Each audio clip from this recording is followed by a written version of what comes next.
जय मां विंध्यवासिनी, हर हर महादेव। आप सभी का स्वागत है हमारे YouTube परिवार में। आज ऐसे विषय के ऊपर मैं आप सभी से चर्चा करने जा रहा हूं, जो कि साधना क्षेत्र में आने के बाद हर एक साधक का स्वप्न होता है। सभी यह सपना लेकर के ही अपनी साधना आरंभ करते हैं कि उन्हें दिव्य दृष्टि की प्राप्ति हो। कैसे प्राप्ति होगी, बिल्कुल इस विषय पे हम आज चर्चा करेंगे। और कैसे यह हो सकता है या क्या क्या करने होते हैं, वह मैं हर एक महत्वपूर्ण बिंदु आप सभी को बताऊंगा। जो कि वास्तविक अनुभव रहे हैं वही मैं बताऊंगा। मैं कुछ भी ऐसा चीज़ नहीं बताने वाला जो कि आप ना कर सकें। इसलिए आप अंत तक इस वीडियो को पूरा सुने और फिर मंथन करें। उससे पहले मैं आप सभी से यह निवेदन करूंगा कि चैनल को सब्सक्राइब कर लीजिए, वीडियो को लाइक कीजिए और इस पूरे वीडियो को देखने के बाद आपके कुछ भी प्रश्न हो तो आप अवश्य कमेंट करें।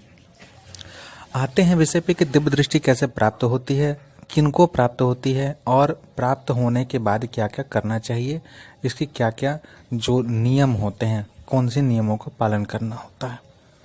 सबसे पहली सबसे महत्वपूर्ण बात यह आ जाती है किसी भी साधक के लिए कि साधना के क्षेत्र में अगर कोई नया साधक आता है तो वह एकाएक उसको कभी भी शक्ति सिद्धि नहीं प्राप्त होगी। गुरु इसीलिए महत्वपूर्ण होते हैं। बिना गुरु को, जैसा कि मैंने लिखा है कि बिना गुरु के यह कैसे प्राप्त हो, तो बिना गुरु के यह तभी संभव है जब आपके ऊपर सिर्फ और सिर्फ आपके कुल की कोई शक्ति कृपा करने या फिर कोई वैसे सामर्थ्य वाले शक्ति जो कि आपके प्रारब्ध को पूरी तरह से समेटने की क्षमता रखती हो, ऐसी कोई शक्ति यानी कोई योगिनी, किसी शक्ति पीठ की कोई शक्ति आपके ऊपर कृपा कर दें, तभी यह संभव होता है। अगर आप लगातार प्रतिदिन किसी भी अपनी एक शक्ति को लेकर के सदैव से सेवा पूजा करते आ रहे हैं, लंबे समय तक पूजन पाठ कर रहे हैं, तो आपके अंदर वह क्षमता स्वतः ही उत्पन्न हो जाती है। लेकिन वह क्षमता किस स्तर तक जाएगी, किस स्तर तक आपको वह शक्ति प्राप्त होगी कि आप किसी देवी देवता से वचन वाचा ले पाएंगे नहीं ले पाएंगे, आप कुछ बोल पाएंगे नहीं बोल पाएंगे, आपको कुछ सुनाई देगा या नहीं सुनाई देगा, यह संभव कैसे होगा, यह आपके ऊपर निर्भर करता है। जैसे कि मैं फॉर एग्जाम्पल एक बात बताता हूँ। आज के समय में यह छुपा नहीं रह गया है, घर घर में, बहुतों के घर में, ग्रामीण इलाकों में बहुतों के घर में मसान पूजित होते हैं। मसान एक शक्ति है जिनके विषय में तंत्रोक्त रूप से बहुत सारे लोग जानते हैं। जिनके घर में कोई वैसी परेशानी होती है, आजकल के समय में लोग बैठा देते हैं। एक ऐसी शक्ति कुछ ना कुछ जो है बैठ जाती है। और एक बात सदैव ध्यान रखिएगा कि इस प्रकार की शक्तियाँ एक एक रात्रि में सिद्ध होती हैं, जो कि आप लोग YouTube पे हमेशा देखते हैं ना कि एक रात्रि में ये कर लो, एक रात्रि में वो कर लो। उसकी वास्तविकता यह है, बिल्कुल यह है कि एक रात्रि में होती है, लेकिन उतना जिगर होना चाहिए, क्योंकि ये बहुत ही अनियंत्रण वाली शक्ति है। यह कभी जल्दी नियंत्रित नहीं होती है। सिर्फ उस एक रात्रि की साधना के लिए, एक रात्रि की सिद्धि के लिए आपको लगभग सालों साल लग जाएंगे वैसे एक शक्ति को सिद्ध करने में, जो कि इसके ऊपर नियंत्रण कर सके। अगर आपके पास वह शक्ति नहीं है जिससे कि आप इसको नियंत्रित कर सकें, और अगर आपने इसका आवाहन दे दिया या प्रकट हो गया, आ गया, तो फिर आपके घर में पूरी तरह से कलह करवा देगा। आपको तो पूरा एकदम हालत खराब हो जाएगा, तांडव कर देगा पूरे घर में।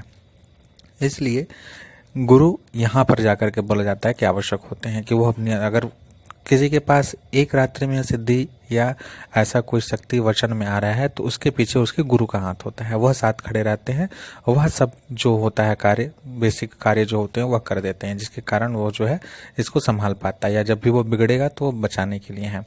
लेकिन अगर आपके पास ये सारी जानकारी नहीं है और आपने सीधा हाथ डाल दिया, तो फिर कहीं ना कहीं आपको घाटा है।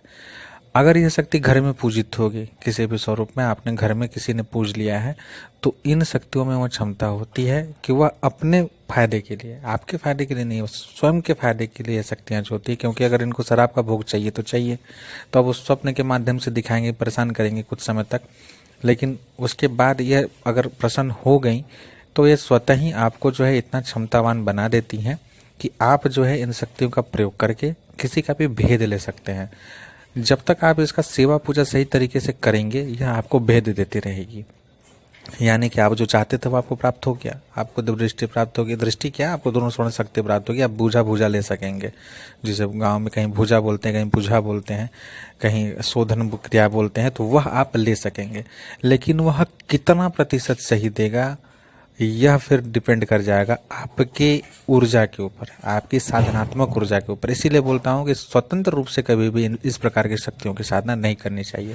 इसके ऊपर नियंत्रण नहीं रहेगा तो फिर वो किसी के कहने में नहीं चलेगा। जैसे कि मान लीजिए कि आपको इस प्रकार की कोई शक्ति प्राप्त हो गई बहुत ही आसानी से और आपने पूजा लेना शुरू कर दिया। अगर सामने बैठा व्यक्ति जो भी आपके पास आया है, अब उसके बारे में आप बुझा ले रहे हैं, पूरी तरह से सटीक बुझा दे रहा है, तो वह तभी संभव है जब सामने वाले व्यक्ति के घर में किसी भी प्रकार की बड़ी शक्तियों की, सकारात्मक शक्तियों की, तीव्र शक्तियों का बंधन नहीं है, घर खुला हुआ है।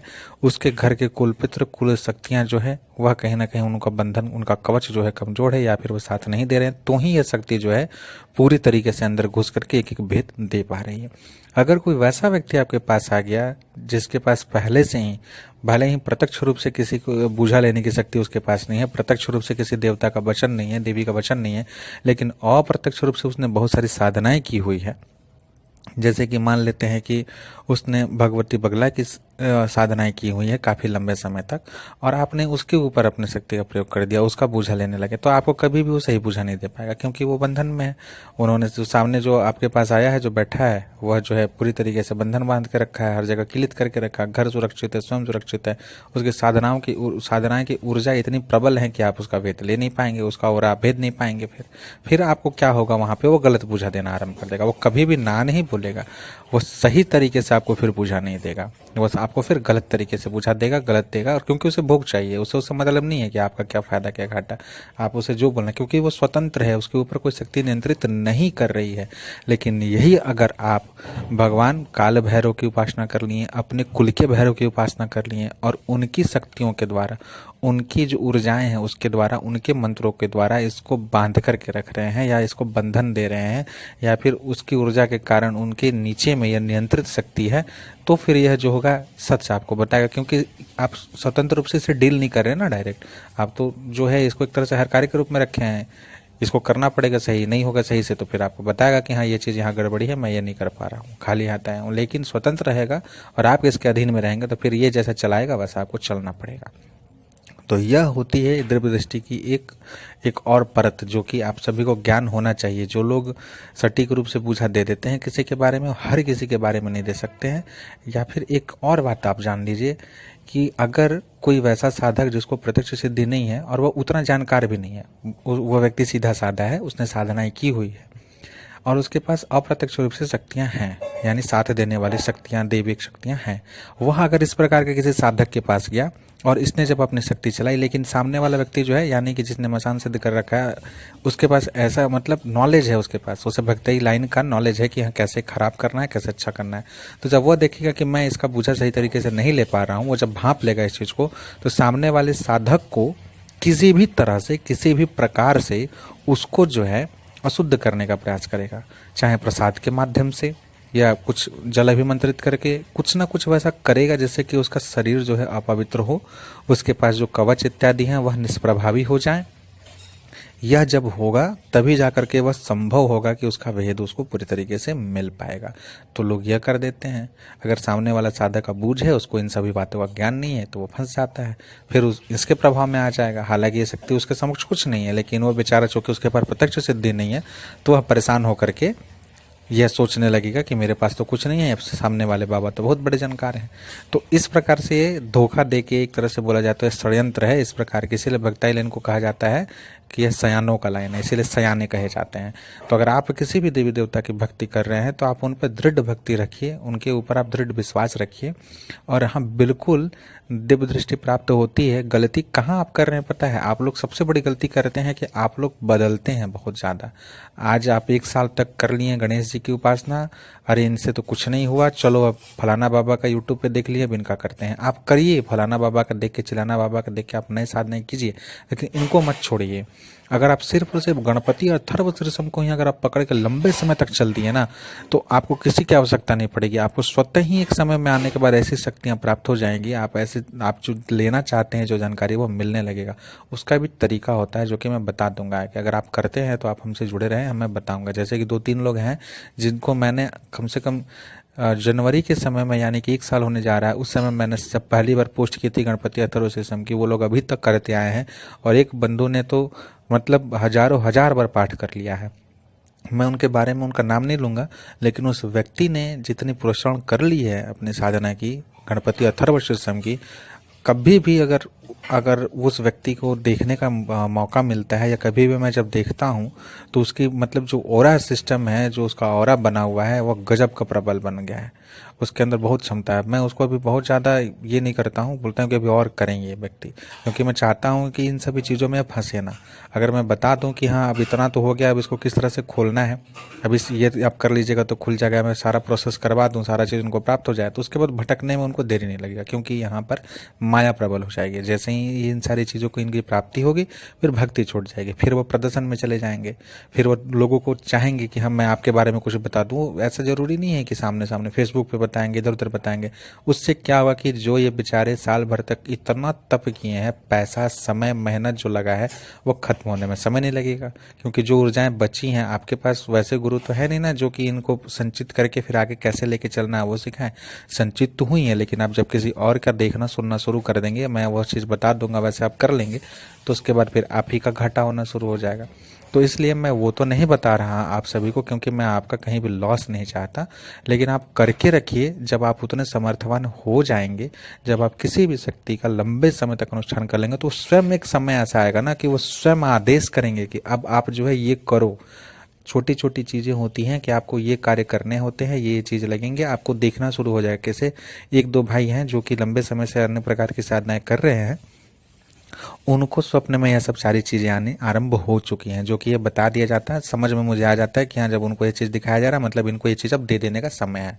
तो मैं रोकने वाला कौन होता हूँ जब उनकी शक्तियाँ उन्हें आदेश कर रही हैं, चाहे वो मेरे से माध्यम से लें, या फिर उनको अगर लगेगा कि मैं नहीं उस लायक हूँ, तो वो फिर वैसे प्रबल साधक उनके समक्ष बना करके निर्माण वैसा ला देंगे कि उनको सारा चीज़ प्राप्त हो जाएगा।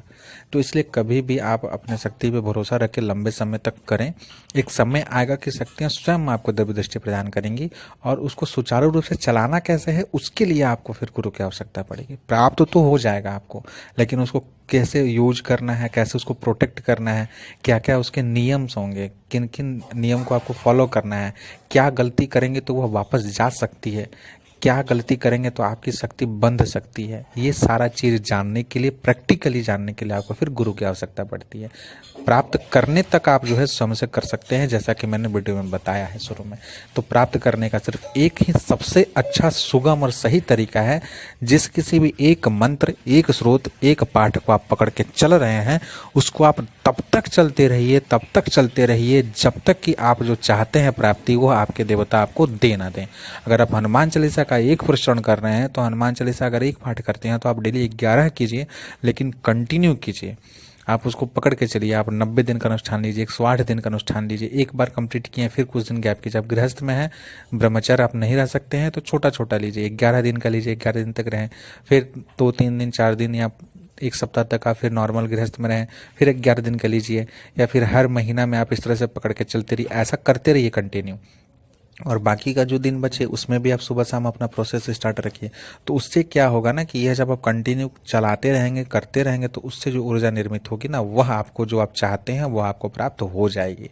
क्योंकि यह सब चीज़ जो होता है बहुत ही अलग चीज़ होता है, इतनी आसानी से नहीं मिलती। और वह जो स्वयं से आपको प्राप्त होगा ना, वह हमेशा के लिए होगा। फिर उसको आपको नियंत्रण करने केवल सीखना होगा। वो आपका खुद का गेन किया हुआ चीज़ है। बाकी जो आप किसी और से लेते हैं, इसके विषय में आगे मैं बताऊंगा कैसे लोग जो बोलते हैं ना ऊर्जा ट्रांसफर क्या कर देंगे, भूत प्रेत ट्रांसफर कर देंगे, जो कि आजकल चल रहा है। बट एक्चुअली में क्या होता है, जो सच में करते हैं वो क्या करते हैं और कैसे सच में वो प्रभावी होता है, मैं उस चीज़ को भी बहुत अच्छे से मैं समझाऊंगा, बताऊंगा कि वास्तविकता क्या है इसके पीछे। आज का विषय बस यही था कि दिव्य दृष्टि कैसे प्राप्त हो सकती है। इसके बारे में मैंने अच्छे से विवेचन किया। आपका कोई प्रश्न हो तो आप पूछ सकते हैं, मैं उसका भी जरूर उत्तर देने का प्रयास करूंगा। जय मां विंध्यवासिनी। हर हर महादेव।